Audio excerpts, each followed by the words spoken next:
Hey guys welcome back. आज की video में हम फंडामेंटल एनालिसिस करेंगे ग्राफ का, जिसका सिंबल है जीआरटी। ये काफी ज्यादा एक्सचेंज पर अवेलेबल है।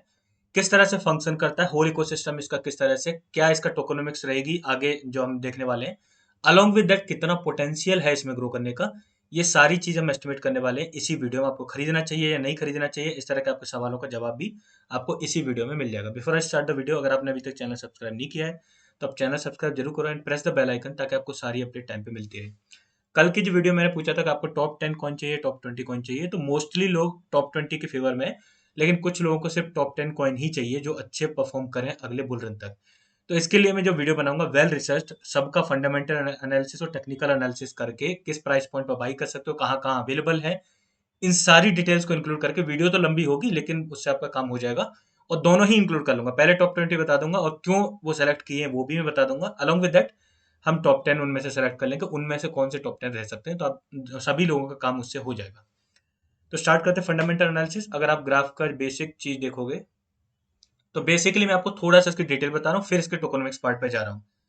टोकोनॉमिक्स अगर अभी करंट में देखोगे तो अभी 6.9 बिलियन इसके जीआरटी जो सर्कुलेशन में है, as you can see over here 6.9 billion है। Maximum supply 10 and something billion हो सकती है, एंड टोटल सप्लाई 10 बिलियन होगी इसकी सर्कुलेशन जब भी होगी।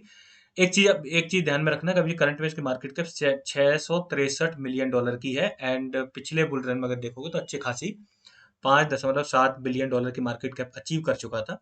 एंड अभी काफी ज्यादा करेक्ट हो गया उसके कंपैरिजन में, विच इज फाइन। ज्यादातर कॉइन करेक्ट है क्योंकि बियरिश फेज है, उसके लिए टोटली एक्सेप्टेबल है। ये बना है इथीरियम की ब्लॉकचेन पर, यानी एक ERC20 टोकन है। और ये वर्क कैसे करता है, अगर ये आपको समझना है तो आपको कुछ बेसिक टर्म समझनी पड़ेगी। Before I go into the details, अगर आपको खरीदना है तो there so many market places यहाँ पे अवेलेबल है। बाइनेंस पे है, कॉइनबेस पे है, यानी आप एक्सचेंज का नाम लोगे मोस्टली पे आपको ये बाई करने को मिल जाएगा। आप इजीली बाई कर सकते हो इसको सारे एक्सचेंज से। अगर आपको डेक्स से बाई करना है तो इसमें पैनकेक स्वैप से बाय नहीं कर पाओगे आप। उसका रीजन है कि उन्होंने क्रॉस चेन लिक्विडिटी प्रोवाइड करते हैं, वो मतलब बाकी सारी कई ब्लॉकचेन पे प्रोवाइड की है, लेकिन जो बाइनेंस स्मार्ट चेन है उस पे नहीं है। सोरा पे है, वेलेंच पे है, सोलाना पे है, आर्बिट्रम पे है, बट बाइनेंस स्मार्ट चेन पे नहीं है। तो आप पैनकेक स्वैप से नहीं बाई कर पाओगे, क्योंकि मोस्टली जो ट्रस्ट वॉलेट पे पैनकेक स्वैप से बाई करते हो आप लोग, that is not going to happen with this.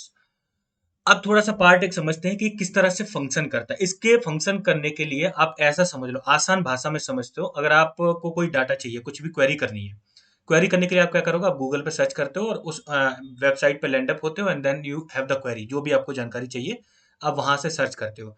इसे आप ब्लॉकचेन्स का गूगल समझ सकते हो। ये क्या है कि मतलब कोई भी क्वेरी आप करोगे, एंड सर्टेन ब्लॉकचेन जो अपने सब ग्राफ्स रन करती हैं, एपीआई जिसको बोलते हैं। एपीआई अगर आप आसान भाषा में समझोगे, एप्लीकेशन प्रोग्रामिंग इंटरफेस, ये बहुत कॉमन है। जो लोग प्रोग्रामिंग से जुड़े होंगे उसके बारे में अच्छी तरह से पता होगा। तो उसमें अब ये वर्क वर्क कैसे करता है, इसके अगर चार पिलर कहें इस इकोसिस्टम के, तो चार पिलर हैं। पहला है इंडेक्सर। इंडेक्सर को आप मोर लाइक ऐसा समझ लो जैसे नोड ऑपरेटर या वैलिडेटर। दूसरा है क्यूरेटर जो डाटा सबमिट करेगा, और इंडेक्सर होगा जो डाटा को इंडेक्स करेगा, यानी वेरीफाई करेगा, और उसके बाद ही वो यूज में आ सकेगा। और तीसरा जो है अगर उसको बोलोगे डेलीगेटर, और फिर चौथा है कंज्यूमर। तो इंडेक्सर का काम हो गया डाटा को इंडेक्स करना, वेरीफाई करना, एंड देन नेटवर्क पर सबमिट करना। क्यूरेटर का काम है डाटा को सबमिट करना। अब क्यूरेटर को जो रिवॉर्ड होता है वो अलग अलग तरीके से इनको रिवॉर्ड मिलता है। और डेलीगेटर का काम क्या है, डेलीगेटर का काम है वो अपने जो टोकन है उसको स्टेक करके नेटवर्क को एम्पावर करता है, लेकिन उसको कोई नोड रन नहीं करना। तो आप ऐसा इंडेक्सर समझ लो जिसे नोड रन नहीं कर रहा है, वो वैलिडेटर नहीं है, लेकिन फिर भी उस पर स्टेक करके उस नेटवर्क को एम्पावर कर रहा है, वो डेलीगेटर है। एंड जो चौथा पर्सन आता है कंज्यूमर, जो क्वेरी करता है और क्वेरी की सर्टेन फीस भी देता है। अब इसकी जो टोकोनॉमिक्स पार्ट जब हम डिटेल में जाएंगे तो आप समरी में ऐसा समझ लो, इसमें इन्फ्लेशन होता है, यानी इसकी जो सर्कुलेटिंग सप्लाई है वो बढ़ेगी, और कितनी बढ़ेगी वो सारे फैक्ट को हम डिटेल में ध्यान में रखने वाले हैं। उसके बाद ही हम प्राइस प्रिडिक्शन वाले पार्ट पे जाएंगे। 3% का इन्फ्लेशन है ऑन एन एवरेज, और जो भी क्वेरी की फीस देते हैं, जैसे फॉर एग्जांपल आपने अगर क्वेरी की तो आपको सर्टेन क्वेरी की फीस देनी पड़ेगी। क्वेरी की जो आप फीस दोगे उसका सर्टेन हिस्सा डिस्ट्रीब्यूट होता है, इंडेक्सर के पास जाता है, डेलीगेटर के पास जाता है, और क्यूरेटर के पास जाता है, एंड उसका सर्टेन हिस्सा बर्न भी हो जाता है, यानी 1% जो क्वेरी की फीस होती है वो बर्न होती है। अब यहाँ पे कुछ चीज ध्यान में रखने वाली है। अगर कभी ऐसा होता है कि क्यूरेटर कभी भी गलत डाटा सबमिट करता है या मैनिपुलेशन करता है डाटा में, तो इंडेक्सर क्या होता है, उसे ब्लैकलिस्ट कर सकता है, और वो उसका जो रिवॉर्ड है वो घट जाएगा। और रिवॉर्ड घटने के साथ साथ उसे कंप्लीटली बैन भी किया जा सकता है डाटा सबमिट करने के वाला प्रोसेस से। इंडेक्सर का काम है डाटा को वेरीफाई करना एंड वैलिडेट करना, और इंडेक्सर को एम्पावर करते हैं डेलीगेटर्स जो इंडेक्सर चूज करते हैं। जैसे हम प्रूफ ऑफ स्टेक ब्लॉकचेन की बात करें, तो उसमें जो भी स्टेकर्स हैं, हम चूज करते हैं ना किस स्टेकर के साथ हमें अपना स्टेक करना है, और उनकी सर्टेन चीजें भी डिफरेंट होती हैं। वो क्या होती हैं, वो किस तरह से डिसाइड करते हैं, उसके थोड़े से हम डिटेल में जाने वाले हैं। तो अगर आपको समराइज करके समझना है कि किस तरह से है, तो अभी करंट में अगर देखोगे तो 3400, इस पे अभी डाटा अपडेटेड नहीं है, पुराना आर्टिकल है, लेकिन 3400 अभी सब ग्राफ्स रन हो रहे हैं। अब सब ग्राफ्स की जरूरत क्या है? फॉर एग्जांपल द कॉम्प्लेक्स जो स्मार्ट कॉन्ट्रैक्ट है, उसका अगर डाटा, मान लो वॉलेट वॉलेट है कोई, वॉलेट को क्या चाहिए, डाटा प्राइस रिफ्लेक्ट करना है किसी कॉइन का, उस किस पे डिपेंड करेगा, जिस हिसाब से उसकी बाइंग एंड सेलिंग हो रही है, उसको रिफ्लेक्ट करने के लिए उसको क्या है, वो डायरेक्ट एपीआई से एक्सेस करेगा और क्वेरी फीस देगा। अब इसमें ऐसा समझ लो आप कि फॉर एग्जांपल अगर किसी को वो डाटा डिस्प्ले करना है, क्वेरी फीस भी दे रहा है, तो उसमें ये जो जीआरटी है वो डिसेंट्रलाइज मीडियम बन जाता है। अब आसान भाषा में इसको मैं आपको समझाऊं, ऐसा समझो, फॉर एग्जांपल आप गूगल पे आप कुछ चीज सर्च कर रहे हो, गूगल का अपना एक डाटा स्टोरेज है, अपनी होस्टिंग है, और उसके बाद वो सेंट्रलाइज्ड है। लेकिन आप इसको ऐसा समझ लो डिसेंट्रलाइज गूगल जैसा, कि जो लेकिन ब्लॉकचेन्स के लिए। तो जो भी डाटा है ब्लॉकचेन से जुड़ा हुआ, वो आप एक्सेस कर सकते हो, और वो एक्सेस कौन करता है? डेवलपर्स। डेवलपर्स को जरूरत पड़ती है उस डाटा की, जो एपीआई से उनको एक्सेस करना होता है, और वो उसके लिए क्वेरी फीस भी पे करते हैं। अभी की डेट में अगर देखोगे तो 6000 से ज्यादा डेवलपर्स हैं जो इसका यूज कर रहे हैं, और 3000 से 3400 के लगभग सब ग्राफ, यानी मतलब जो एपीआईज हैं वो रन कर रहे हैं अभी इस होल इकोसिस्टम में। एंड अगर इसके इंडेक्सर्स की बात करोगे तो 210 इंडेक्सर्स हैं, यानी नोड ऑपरेटर या वैलिडेटर मान लो, जितने ज्यादा एक नेटवर्क में वैलिडेटर, जैसे हम प्रूफ ऑफ स्टेक को जज करते हैं ना, जितने ज्यादा वैलिडेटर उतना ही अच्छा रहेगा होल इकोसिस्टम। तो 210 अच्छा है, मतलब like कम नहीं है। 100 से ऊपर जितना भी आ जाते हैं फिर अच्छे ही रहते हैं और अच्छे लेवल पर कंसीडर किया जाता है, तो उतने अभी इंडेक्सर इसके नेटवर्क पे हैं। तो ये डाटा सारा इसका अच्छा है, इसमें कोई दिक्कत नहीं है। ये यहाँ पे इनको अपडेट करने की जरूरत है। पुराना आर्टिकल लिखा हुआ है, इन्होंने ब्लॉग खुद लिखा है, लेकिन अभी इसमें अपडेट नहीं किया। जो रिसेंट डाटा अवेलेबल करा है उसमें उन्होंने क्लियरली बोला है कि 3400 से ज्यादा अभी इनके सब ग्राफ्स हैं, यानी एपीआई रन कर रहे हैं उस पे। एंड 6000 से ज्यादा डेवलपर्स इसको यूज कर रहे हैं, और 210 से ज्यादा अभी इंडेक्सर इनके अवेलेबल हैं, और 400 से ज्यादा क्यूरेटर्स है, नियर अबाउट लाइक 600 के आसपास डाटा है, and that is also fine.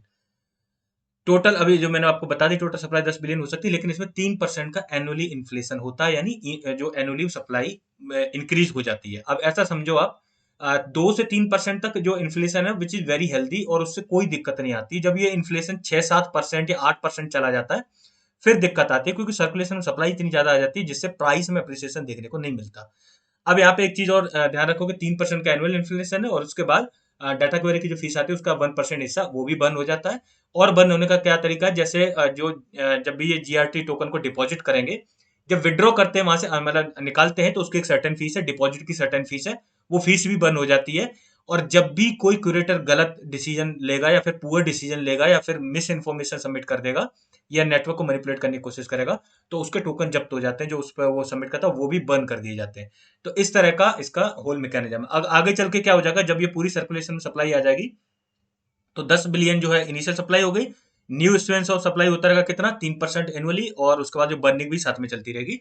तो जितना ज्यादा ये यूज होगा, जितना ज्यादा क्वेरी होगी इस पे, उतना ही ज्यादा जो कह सकते हैं टोकन बर्न भी होगा, आप ऐसा समझ लो। लेकिन अभी के हिसाब से देखें तो बर्न का डाटा बहुत ज्यादा हाई लेवल पर नहीं है, क्योंकि जितना क्वेरी फीस आती है उसका 1% हिस्सा ही बर्न होता है, और इस पर क्वेरी करना कंपेरेटिवली काफी चीप है, rather than using the centralise services. एक चीज और ध्यान में रखनी है, अब ये थोड़ा समझाते हैं टोकोनॉमिक्स पार्ट को समझने के लिए, क्योंकि अब यहाँ पे मैंने आपको बता दिया अभी इसकी 6.9 बिलियन सर्कुलेशन में है, और टोटल सप्लाई 10 बिलियन है। लेकिन अभी हमें थोड़ा सा प्राइस प्रिडिक्शन का भी अंदाजा लगाना है, उसके लिए हमें ये समझना पड़ेगा, जब इनिशियली जब इसकी सेल स्टार्ट हुई थी, तो सेल कब से स्टार्ट हुई थी? 22 अक्टूबर 2020 को, ठीक है ना। और उसके बाद अगर आप अभी करंट में देखोगे, तो अभी कितना सर्कुलेशन में आ चुका है, उन्होंने एक ग्राफ अवेलेबल कराया है। ये आप देख सकते हो अलग अलग कहाँ कहाँ किस चीज को अलॉट किया, अर्ली टीम एडवाइजर को, एजेंट नोड के लिए, कम्युनिटी के लिए, अर्ली बैकर्स के लिए, बैकर्स के लिए। इस तरह से उन्होंने पूरा ग्राफ दे दिया, स्टेकिंग स्टेकिंग रिवॉर्ड कितना आएगा। अब यहाँ से आप देख सकते हो कि करंट में सर्कुलेशन में कितनी आ गई है। पहले एक सर्टेन टाइम के लिए लॉकअप पीरियड था, अभी नियर अबाउट आप ऐसे समझ लो यहाँ पे है, 6 बिलियन के आसपास सर्कुलेशन में है। अगर एक चीज ध्यान में रखनी है कि अभी देखो बुल रन की हम जब प्राइस प्रेडिक्शन करेंगे, तो उसमें क्या क्या फैक्टर ध्यान में रखने, वो मैं आपको बता दूं। इससे पहले थोड़ा सा आपको एक और इसके मेन फीचर में लेके जाऊंगा। अभी इसके कौन से फीचर है, कौन सी ब्लॉकचेन को इसने इंटीग्रेट किया है और आगे चल के कौन सी ब्लॉकचेन को और इंटीग्रेट करने वाले हैं। तो उससे आपको बेटर अंडरस्टैंडिंग मिलेगी इसके प्राइस प्रेडिक्शन वाले पार्ट को समझने के लिए। आप ऐसा समझ लो, बुल रन जब हम एक्सपेक्ट करते हैं कि अभी कब है बिटकॉइन की हाल्विंग होगी, उससे पहले यानी 2023 के क्वार्टर 3 या क्वार्टर 4 में हमें एक अच्छा खासा प्राइस में एंटिसिपेशन देखने को मिलेगा होल क्रिप्टो स्पेस में, ये एक ही उसमें नहीं, सारे क्रिप्टो स्पेस में। तो उस टाइम तक नियर अबाउट आप इस ग्राफ के अगर अकॉर्डिंग समझे तो आप ऐसा समझ लो 9 बिलियन तक सर्कुलेशन में सप्लाई आ जाएगी। तो हम जो प्राइस प्रिडिक्शन करेंगे वो इसमें अभी करंट में आपको 6.9 बिलियन दिख रही है ना, इसके हिसाब से नहीं, 9 बिलियन के हिसाब से करेंगे ताकि आपको एक रियलिस्टिक सिनेरियो मिले। इनके लिए इन्होंने सर्टिक के लिए अप्लाई भी किया, लेकिन वहाँ पर अभी डाटा में कुछ भी अवेलेबल नहीं है। सर्टिक जब ऑडिट करेगा तो इनकी सिक्योरिटी ऑडिट को भी प्रोवाइड करेगा, वो भी हम डिटेल में देखेंगे। अब एक चीज़ और देखोगे, अगर करंट में इसके होल्डर देखोगे तो 1,12,708 है। अगर ये बाइनेंस स्मार्ट चेन पे भी क्रॉस चेन लिक्विडिटी प्रोवाइड करते तो डेफिनेटली इनको और भी अच्छा एप्रिसिएशन देखने को मिलता, लेकिन अभी उतना नहीं किया है and holders day by day बढ़ भी रहे हैं, ऐसा इसमें देखने को मिला है। Supported networks and hosted service, जो कुछ नेटवर्क है जो जिनकी होस्टेड सर्विस के द्वारा ये सर्विस प्रोवाइड करता है, कुछ नेटवर्क है जिनको सपोर्ट कर रहा है। यहाँ पे इथीरियम का दिया, ये अपडेट नहीं किया है इन्होंने। अगर करंट में आप देखोगे तो आप पहले तो ये देख लो कि होस्टेड सर्विस किस किस की है। तो होस्टेड सर्विस को ये कुछ टाइम बाद बंद करेंगे। अभी करंट में सपोर्टेड नेटवर्क्स में जब आप जाओगे तो यहाँ पे इथीरियम है, इथीरियम के जितने भी अपग्रेड आए सारे गोयरली अपग्रेड जो बहुत रिसेंट आए, तो उसको भी सपोर्ट किया, मैननेट को भी अभी सपोर्ट किया जो प्रूफ ऑफ स्टेक वाला है। तो उसमें नियर प्रोटोकॉल को भी सपोर्ट कर रहा है, कोसमोस को भी, एयरवीव को भी। तो इतने सारे अभी 4 नेटवर्क अभी सपोर्ट कर रहे हैं और आगे चल के धीरे धीरे करके अदर ब्लॉकचेन को भी इंटीग्रेट करते जाएंगे। जैसे जैसे उनको इंटीग्रेट करते जाएंगे वैसे वैसे उनकी जो होस्टेड सर्विस है उसको बंद करते जाएंगे। यहाँ पे उन्होंने क्लियरली लिखा है, please note that hosted service will begin sunsetting, यानी बंद होती जाएगी इन क्वार्टर 1 2023 से होस्टेड सर्विस बंद करते जाएंगे और नेटवर्क्स को सपोर्ट करते जाएंगे। अभी धीरे धीरे करके उन्होंने काफी ज्यादा इंक्लूड कर लिए इसमें। अगर आप यहाँ पे देखोगे सिर्फ इथीरियम है, लेकिन उन्होंने नियर प्रोटोकॉल और दो और हैं जिनको अभी ऑलरेडी इसमें इंक्लूड कर लिया है। आगे चल के किस किस को और लेके आने वाले, एक्सडाई है, पॉलीगन है, बीएनबी है, सेलो, देयर सो मेनी, एवेलेंच और आप देख सकते हो फैंटम भी है। तो बहुत सारी ब्लॉकचेन्स है जिनको ये इसमें अभी भी इंक्लूड करना है, इनका प्लान है। अभी इनको होस्टेड सर्विस प्रोवाइड करना है, लेकिन आगे चल के इंक्लूड कर लेंगे। अब ब्रॉड टर्म में आइडिया आप देखो क्या सीन है। पहले तो सर्कुलेशन में लगभग सप्लाई हम उस हिसाब से देख रहे हैं, जब बुल रन का टाइम आएगा उस टाइम पे लगभग कितनी होगी, तो 9 बिलियन तक सर्कुलेशन में आ जाएगी। और 3% जो एनुअल इन्फ्लेशन रहेगा उससे आपको ज्यादा दिक्कत नहीं है, क्योंकि 2-3% का हेल्दी इन्फ्लेशन है, उतना रहने से कोई ज्यादा मेजर मतलब प्रॉब्लम नहीं आएगी, क्योंकि उस हिसाब से तो उसके यूज केसेस भी बढ़ते जाते हैं, उतना प्रोजेक्ट भी डेवलप होता जाता है। तो दैट इज फाइन। दूसरा बर्न मैकेनिज्म है ऑलरेडी, लेकिन उससे कम बर्न होगा, क्योंकि क्वेरी फीस का 1% बर्न होता है और जितनी ज्यादा क्वेरीज होंगी उतना ही इसके लिए अच्छा है। और अभी 6,000 ही डेवलपर यूज करें, ज्यादा से ज्यादा जब ये लोग इसको यूज करेंगे तो उतना ही ज्यादा इसके लिए बेटर रहेगा। ज्यादा से ज्यादा लोग कब यूज करेंगे, जब ज्यादा से ज्यादा ब्लॉकचेन इंटीग्रेट होंगे। तो क्वार्टर 1 2023 से ब्लॉकचेन को सपोर्ट करते जाएंगे, अभी भी कर रहे हैं, ऑलरेडी इन्होंने 3 बढ़ा दिए। तो अदर ब्लॉकचेन सपोर्ट करते जाएंगे, उनकी होस्टेड सर्विस को बंद करते जाएंगे। तो हम ये भी माइंड में रख रहे हैं कि आगे चल के बहुत सारी ब्लॉकचेन भी इसमें इंटीग्रेट हो जाएंगी एंड उस टाइम पे टोकन की सप्लाई कितनी होगी, ये जो सर्विस प्रोवाइड कर रहा है, जो डिफाई स्पेस में, वेब 3.0 स्पेस में कितना उसका पोटेंशियल है। एंड अलोंग विद दैट ये सारी चीज ध्यान में रखने के बाद बेंचमार्क स्टेटस भी लेके चल रहे हैं कि इस तरह के प्रोजेक्ट्स जो भी हैं अपने आप में वैसे यूनिक है, लेकिन इस तरह के जो वेब 3.0 में जो सर्विस प्रोवाइड करने वाले हैं उन वो कितने लेवल तक ग्रो कर चुके हैं या कितना उनमें पोटेंशियल दिखता है। तो ये सारे फैक्टर्स को कंसिडर करके तब हम प्राइस प्रिडिक्शन वाले पार्ट पे जाते हैं। अब आते हैं थोड़ा सा प्राइस प्रिडिक्शन वाले पार्ट पे, कितना ग्रो कर सकता है अगले बुल रन तक। अगर आप इसमें पिछले बुल रन में देखोगे तो इसने बड़े आराम से मार्केट का जब ऑल पे लगा के देखोगे तो 5.7 बिलियन की मार्केट कैप अचीव कर ली थी। लेकिन उस टाइम पे अगर प्राइस देखोगे तो यहाँ कम देखने को मिले। जब देखो यहाँ पे ऑल टाइम हाई मारा है मार्केट कैप में, लेकिन प्राइस में नहीं दिखा। क्यों? जो सर्कुलेशन में सप्लाई ज्यादा आ गई। तो ये सप्लाई का जो टोकोनॉमिक्स पार्ट है बहुत इंपॉर्टेंट फैक्टर होता है जब भी आपको किसी कॉइन का पोटेंशियल जज करना है। जब आप जज कर रहे हो 1 साल का फैक्टर, तो आपको ये भी ध्यान में रखना है सप्लाई उस टाइम पे कितनी होगी, घटेगी, बढ़ेगी, कितनी बढ़ सकती है, कितनी घट सकती है। बिना इसको कंसिडर किए आप एग्जैक्ट प्राइस प्रिडिक्शन नहीं कर सकते, जो उसका पोटेंशियल है वो नहीं बता सकते। तो इनिशियली आप देखोगे जैसे यहाँ पे इसकी मार्केट कैप बहुत कम है, 2.8 बिलियन डॉलर की है, लेकिन फिर भी प्राइस इसका बहुत अच्छे खासे लेवल पर $2 $1 पे, ठीक है। तो अगले बुल रन में अगर इसकी मार्केट कैप देखें तो बड़े आराम से 15 से 18 बिलियन डॉलर की मार्केट कैप अचीव करने की इसमें कैपेसिटी है। रीजन उसका ये है कि जो डिफाई सिस्टम और होल वेब 3 जो इकोसिस्टम है वो डेफिनेटली ग्रो करेगा, लेकिन इसकी जो सर्विस है, मतलब लाइक फंडामेंटली बहुत स्ट्रांग है, लेकिन क्योंकि सर्विस बेस्ड है तो इसको एकदम बहुत हैवी मतलब इसमें एक्सप्लोजन नहीं होगा कि बहुत एकदम हैवी लेवल पे होने लगे, और उसमें भी हम ये भी कंसिडर कर रहे हैं कि देयर सो मेनी ब्लॉकचेन्स जो इसमें इंटीग्रेट हो जाएंगी और वो इसकी सर्विस यूज करने लगेंगी। अगर ऐसा होता है 18 बिलियन डॉलर तक अगर इसकी मार्केट कैप जाती है, तो बड़े आराम से, क्योंकि उस टाइम पे 9 बिलियन हम सप्लाई कंसीडर करके चले, उस टाइम तक सर्कुलेशन में आ जाएगी, तो 9 बिलियन सर्कुलेशन में आने पे आप ऐसा समझ लो $2 तक जाने का पोटेंशियल है। अब आपको लगेगा कि पिछले बार तो 2 से ज्यादा चला गया था यहाँ पे, लेकिन उस टाइम पे सर्कुलेशन में सप्लाई कम थी और मार्केट कैप भी कम थी, तो आप ये पूरा होल मतलब इकोनॉमिक समझ के तभी इसका जज करना है इसको। तो $2 तक जा सकता है। $2 तक जाना इन द सेंस आप 20 से 22 गुना करंट प्राइस से होने की क्षमता है इसमें अगले बुल रन तक। और वो भी ये इतना पोटेंशियल है, अब 100% इतना ही हो जाएगा ऐसा नहीं, लेकिन इतना ग्रो होने का पोटेंशियल है एज पर जो भी मैंने आपको बता दी कौन से वेरिएबल फैक्टर है जिनको कंसीडर करके ये मैंने बताया आपको। So I hope so you understand this कि कॉइन किस तरह का किस तरह से वर्क करता है, कितना इसमें पोटेंशियल है, एंड आपको अच्छी तरह से इसका आइडिया लग गया होगा आगे इसमें कितना ग्रो होने की कैपेसिटी है। So that's all for today. I hope you like the video अच्छी, वीडियो को लाइक जरूर करें and make sure you subscribe the channel. Thank you guys.